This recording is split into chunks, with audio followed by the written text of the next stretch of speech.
Yo, what is up, YouTube? I'm finally back with another reaction. And the first thing I want you to do is like this video right away because it took me forever to get this set up.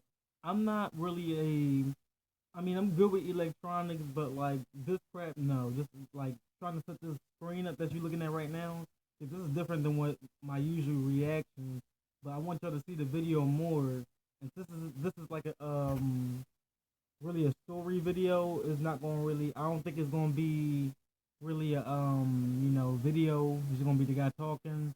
So with that being said, I hope you enjoy this video like I really do. This has been suggested to me from another user on my old video, one of my highest viewed videos. It got almost 500 views. So props to all the people who've been coming to the channel, shit like that. And with that being said, let's get into the video. I lost my family to the deep web. Allow me to just preface this by saying that I never used the deep web for anything too bad. Right. I never bought drugs, never stole movies or music. Hell, I rarely even looked at porn.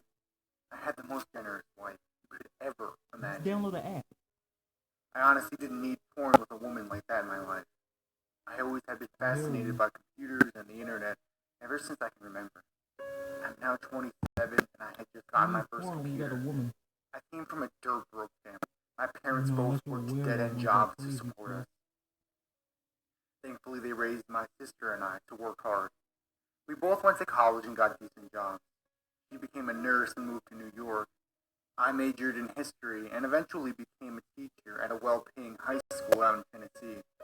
It's worth noting that I grew up in a small town in Tennessee. Part of the reason I was so fascinated by computers was that I seldom saw or heard about them. My town was definitely a few decades behind, but I digress. I married my high school sweetheart when I was 22. We moved into a more populated suburb not too far from where I grew up. 22? We still weren't ready to live in a city just yet. My wife and I had been saving up money because we were trying to have a child. Although it was taking longer than we thought it would. After about a year of trying, we saw a doctor. He said that we were both able, but it would take some more time. This was almost nice in a way, because we did have more money than we needed for when the baby came. I decided to take a few $100s and get the computer I mentioned earlier. I was so excited when my wife agreed I should. We couldn't raise a kid in this day and age without a computer after all, right? Well, I put it in our home office, and I quickly became addicted. I can honestly say that my life would have been so much better if I had one of these growing up. I could literally learn anything in the world I wanted to. I found myself reading dozens of articles, speeches, books, watching tutorials. I could not have been more happy. Time marched on, and I found myself finishing up the semester and getting ready for the summer. It was pretty boring, honestly. I still got paid for it, but because the school was such a crappy district, there weren't many things for teachers to get involved in over the summer. That was when my genuine interest in the internet became something of an addiction. I was on that thing at nearly all hours of the day. Since my wife and I were still trying to have a baby, we were having sex like two animals. Life could not have gotten any better. Good job. Unfortunately, that's the perfect when life things right get there. that good, Internet, they can only get worse. It was a month and a half through the summer vacation when I found myself reading the same shit on the internet. It was nothing new, or at the very least, nothing worth learning about. However, I did recall hearing about the deep web a few times. I never studied it in depth, but I had a basic understanding of it. I downloaded Tor and started looking around online. I made sure to be extra careful because I have heard of stories of people being stalked, kidnapped, or even killed from using the deep web. I found myself staring at hundreds of random links on the hidden wiki at 3 o'clock in the morning. I kept clicking away until anything useful came up. I did end up finding a lot of mathematics and science stuff, but I'm a history teacher. I'd rather learn about history. A few more hours of searching and I found something that at least remotely piqued my interest. It was a conspiracy theory site. Now, I don't consider myself to be anything of a conspiracy theorist, nor am I the least bit paranoid about things like the Illuminati. These were some of the most solid arguments for foul play from the government I had ever seen.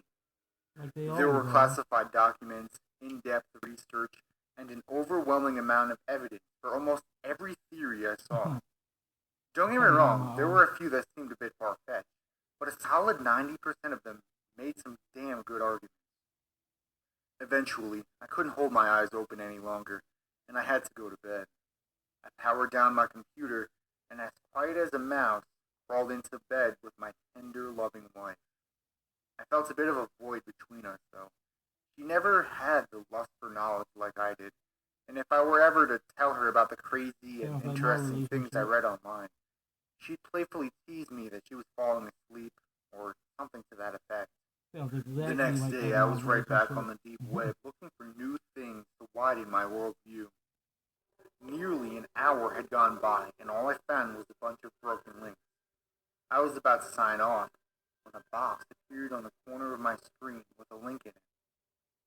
Being as naive as I was, I clicked on it. I found myself nearly vomiting at what I saw next. Oh, God. At first glance, I thought the abomination on my computer screen was a torture video. No, I was dead wrong.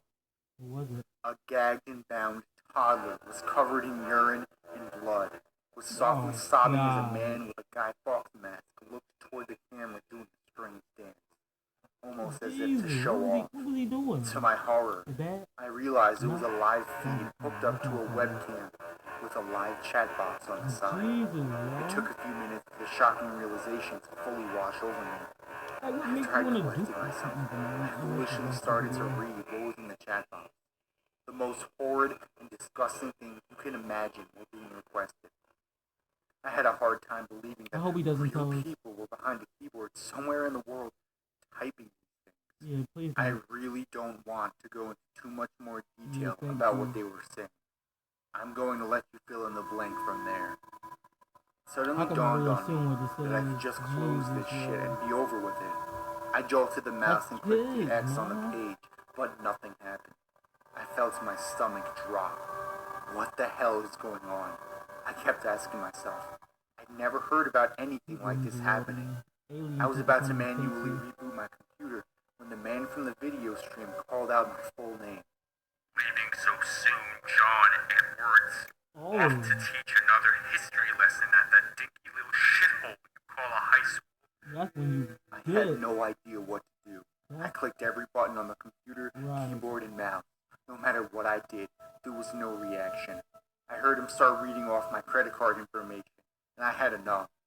I unplugged my computer from the back and powered it down. It was a relief to have finally left that nightmare of a web page. I changed my credit card number and any other information I could. My wife was a bit suspicious, but she didn't pry too much at it. I didn't tell her because I figured it would just worry her. A few days went by, and I didn't even go into my office. I left my computer in there, unplugged, admittedly scared to turn that damn thing on ever again. I knew I'd eventually have to face my fear, so I entered the office. I booted her up, and everything seemed to be normal. I deleted Tor and made sure to be done with that deep web shit. Good job, man. I casually loaded up Google Chrome, and everything seemed to be perfectly fine. Nothing seemed to come to fruition from my little mishap. About 5 months later, my wife's sister ended up moving in. She was really such a pleasant woman. Her sister? We did have extra space, so we decided to allow her to stay with us. It was just a few weeks later that my wife and I got the good news. She was pregnant. She was already a couple weeks in, and she and the baby were both healthy and in good shape. It was the best thing ever getting that news. I had gotten back into the swing of things with my job and occasionally reading some decent articles on the internet. And we were expecting our precious baby girl. Even though what you're saying is good, it's not going to be I had almost completely forgotten about the events that had transpired the night I decided to use the deep web. Unbeknownst to me, some terrible things were about to come to fruition. It was a typical Sunday afternoon. I sat on my back porch drinking some cold sweet tea and listened to the hum of nature. Natural life is so beautiful. Alone I I sat, in a serene peace, seemingly impenetrable from the vile world that lay outside the boundaries of my own little haven. That was when I heard a crash and screaming coming from my head. Immediately, I thought it was my sister-in-law watching TV too loud, which she had a tendency to do. But then I heard my wife sobbing uncontrollably. Panic sunk into my heart, and I dashed into the house. I entered the large living room just in time to see a large masked man slit my wife's throat. I screamed at him, but he didn't even acknowledge my existence. I was screaming uncontrollably and ran toward him with intent to kill. I smashed a glass lamp over his head, but he didn't even flinch. I was questioning if he had even felt it or not. He turned around and grabbed me by my throat. He lifted me up off the ground and brought my face close to his. You thought I forgot about you, boy. I instantly recognized him as the man from the deep web live stream I saw all those months ago. That was the last thing I remembered before waking up. I awoke to see my sister-in-law's mangled corpse on the floor. It looked like she'd been cut in fucking half. To my horror, I saw my beloved wife's body there, drenched in blood. I sobbed uncontrollably for some time. It may have been hours, but after I composed myself, I noticed something strange about my wife's corpse. Her stomach was not nearly as large as I remembered it to be. I crawled over to analyze her body further, and then the realization hit me. That sick, fucking bastard had cut my child out of my wife and had taken it. It was certainly far along enough to have been born at this point. What was I going to do? I called the police, and after a couple weeks, nothing turned up. I told those lazy fucking cops that this man found me and my family because I used the deep web. But because it was so long ago, I couldn't find the website again. They couldn't do anything about it. So useless. They called it a random act of heinous violence. And within 2 weeks, the whole incident was forgotten. He just told you that's People were worrying about the next terrible thing. How could I live with myself after this? My entire family was dead because I was snooping around something I had no business partaking in. The times that followed were the worst of my life. I would drink as soon as I got up, and then drink all day. Alcohol was the only escape from this fucked up reality I had to live with. I was a shell of a human, nothing more than a clusterfuck of negative, hideous emotions. Misery became my only companion, but I had no one to be miserable with. I had to live this horrible fate alone. Stay away from the deep web, guys. Almost 5 years had gone by when I looked into the mirror to see the unshaven face I'd come to despise. Every day, I thought about where my daughter might be. Maybe they sent her away to live with a nice, loving family across the country. I half-heartedly deluded myself. Deep down, I knew she was most likely raised in some human trafficking ring, where she'd been beaten, raped, or even worse, in some hellhole filled with those sick fucks. I slowly made my way to my porch. I saw a familiar vehicle pull into my driveway. I could barely remember who it belonged to. When I saw his face, I instantly recognized him. It was my father. I hadn't seen him in years. Son, I know you're hurting, but this is no way to live your life. Don't you think you can move on? That's true. I looked up at him. That's something you can't get over. Do you think I'd be here doing this if I could move on? Yeah, exactly. He gave me a stern look and said that I needed to get revenge. He placed the revolver on the table in front of me and left. I was honestly shocked. Who that? This was the most religious man I'd known in my life, who argued against killing of any kind. I didn't know if I could do it. But I started to think of how many people those bastards had done this to. Right. I can't be the only one. So if I were to theoretically go through with this, I'd really be doing the world a service. No, fuck that. I'm avenging my family. I'm going to save my daughter. Over the next couple of days, I drained my bank account and purchased thousands of dollars in weaponry and ammunition. I quickly realized that there was a lot of illegal stuff that would come in real handy. I turned back to the deep web to buy spying equipment, heavy weapons, and explosives. It took about a month to gather enough supplies for my suicide mission, and as I sat in my basement with thousands of rounds of ammunition, pounds of explosives, and almost $20,000 in spying equipment, I knew I was going to wreak havoc on those sons of bitches once and for all. Days went by, and I began to feel lethargic about the whole situation. I hadn't any idea of how I was going to find these people. Yeah, or even if I could. How you even gonna find it was like looking for a needle in a haystack. 2 weeks went by of endless hours on the deep web, looking for the bastard who'd taken my family away from me. I quickly came across something that seemed almost familiar in a way. It was another live stream of people torturing children. I felt a vile hatred rise up from the pit of my stomach. I knew this wasn't my guy, but I'd grown too impatient to wait any longer. Yeah, I know. If I can't find the needle in the haystack, I guess I'm just going to have to burn down the entire thing, then won't I? I made use of some of the spying equipment I bought, and I was able to figure out where these bastards were broadcasting from. An evil grin stretched across my face when I figured out they were right here in my own state. I loaded my car with a machine gun, an AK-47, and C4. I started my drive. This may have been the longest 2 hours of my life.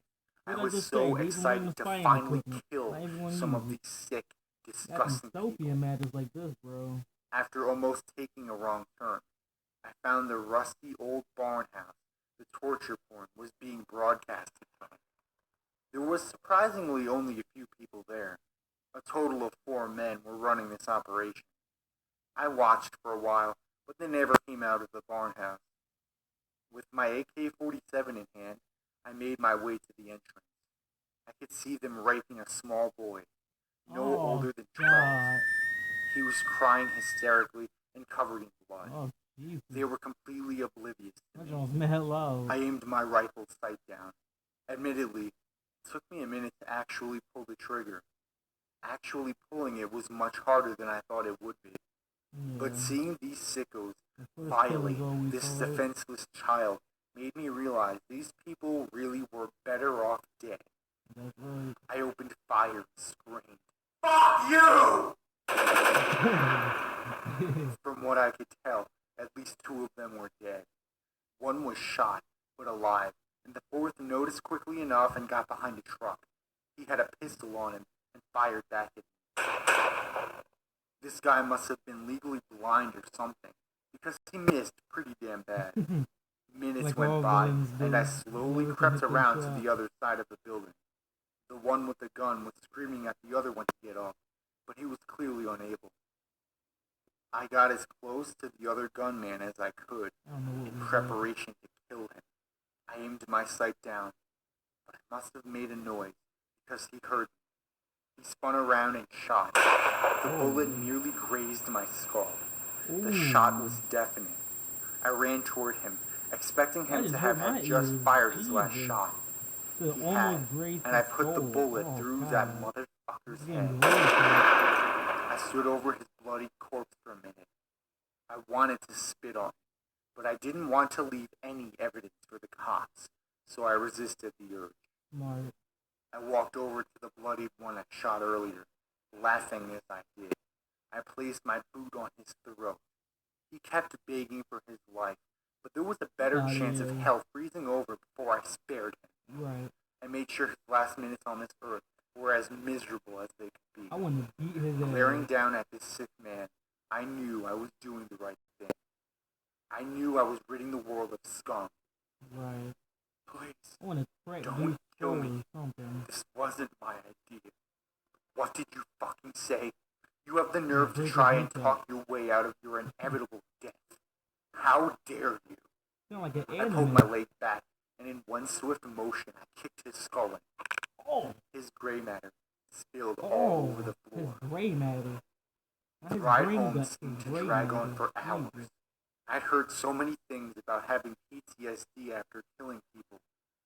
So many articles online said that after killing someone, you'd almost always feel guilty, even if you know you did the right thing. But the truth was, you didn't. I didn't feel guilty at all. He gonna slowly turn crazy, what? More powerful than I'd ever felt in my years leading up to this day. I knew after I saw that babbling pile of shit beg for his life that I was going to kill again. It felt so right to have someone begging for their life, and knowing that I wasn't going to grant them their wish made it all the more satisfying. Yeah, he's gonna turn crazy. My life continued like that for many months. I'd spend almost all my free time on the deep web, trying to track down anything that could lead to my daughter, and killing anyone I deemed worthy to die. Hitman. I was like an over-the-top vigilante or something. Yeah, Jesus. Like a hitman or something. Those were the days. Eventually, I became more involved in the private sector and started accepting payments to kill people. I'd gained enough notoriety in the criminal underworld that almost anyone knew who I was. I just wish I could go back in time and tell myself how much more money I could make by simply killing people. Yeah, it made me realize what a waste of my life teaching those hopeless dipshits really was. I was making chump change compared to what I make now. People apparently pay good money to have someone killed. I'd already made just under $3 million in the past 6 months. And I didn't even have to repeat the same monotonous lecture 7 times in a day. I almost became apathetic about ever finding my daughter again. She was most likely dead, or worse. She could be anywhere in the world, and the odds of ever finding her were next to none. Or so I thought. One day, a connection of mine told me he had a really good gig set up. He said that if I could kill 3 people well enough, I could become a regular for an underground overlord. For those of you that don't know, this was the kind of guy who had more money than God. He ran a lot of the underground operation, and even had a strong affiliation with the Silk Road before it got shut down. Whoa. I knew this was a once-in-a-lifetime opportunity, if you don't know what the and Silk I jumped Road at the is, chance. I think I went over the information. The real nasty part of the deep I immediately realized these were going to be the highest profile people I would ever kill. I was going to have to kill a couple and their child, who was a newly adopted little girl. The irony. I hope you guys have enjoyed the story so far. That's where we ended. Be sure to drop a like, and I will be getting part 2 out as soon as I can. I will be watching part 2, trust. Alright, so that's the end of that video. So hold on. Bam, let's make the screen a little bit bigger. Hope y'all enjoyed this video.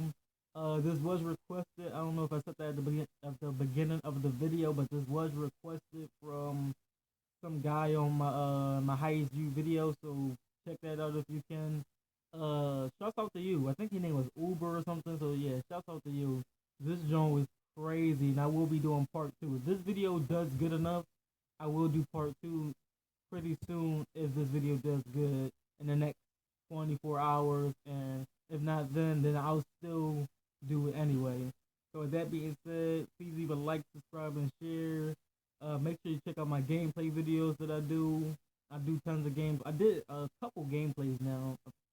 Certain things like Black Ops, Division, all that shit. So yeah, with that being said, I ain't gonna drag this video out even longer, and peace.